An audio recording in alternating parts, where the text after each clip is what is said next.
প্রথমে চলে যেতে হবে গুগলে গিয়ে লিখবেন ভোটার লিস্ট 2002 ওয়েস্ট বেঙ্গল। এরপর প্রথম অপশান সিইও বা ইলেকটোরাল রোলটা গিয়ে ক্লিক করবেন। ক্লিক করার সাথে সাথে বিভিন্ন জেলার নাম আসবে, পশ্চিমবঙ্গের বিভিন্ন জেলা, যার যে জেলাটা আছে সে সেটা সিলেক্ট করে নেবেন। এরপর সেই জেলার অন্তর্গত বিভিন্ন বিধানসভার নাম আসবে, যার যে বিধানসভাটা আছে সেই বিধানসভাটার নামের উপরে ক্লিক করতে হবে। আমার যেহেতু মেমারি ছিল তাই আমি মেমারির উপরেই ক্লিক করলাম। এরপর সেই বিধানসভার অন্তর্গত বিভিন্ন বুথের নাম পরপর সারি দিয়ে লেখা থাকবে, 1 2 3 4 করে এইভাবে লেখা থাকবে। এইভাবে খুঁজতে হবে আস্তে আস্তে যে আপনার বুথ কোনটা আছে।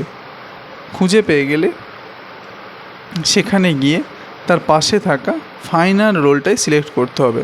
এইভাবে 1 2 করতে করতে প্রায় 100-র উপরে বা তারও বেশি যার যেটা বুথ আছে সে সেটাকে সিলেক্ট করে নেবেন। তারপর ফাইনাল রোলে ক্লিক করবেন। ক্লিক করার পর এরকম একটা ক্যাপ চাইবে, ক্যাপসটা যথারীতি দেবেন। ওখানে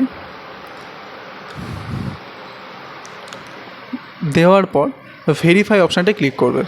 ভেরিফাই অপশান ক্লিক করলে কী হবে, আপনার পিডিএফটি ডাউনলোড হয়ে যাবে। এখান থেকে আমি আপনার নাম, আপনার পরিবারের কারোর নাম দেখতে চাইলে সেটাও দেখতে পারবেন।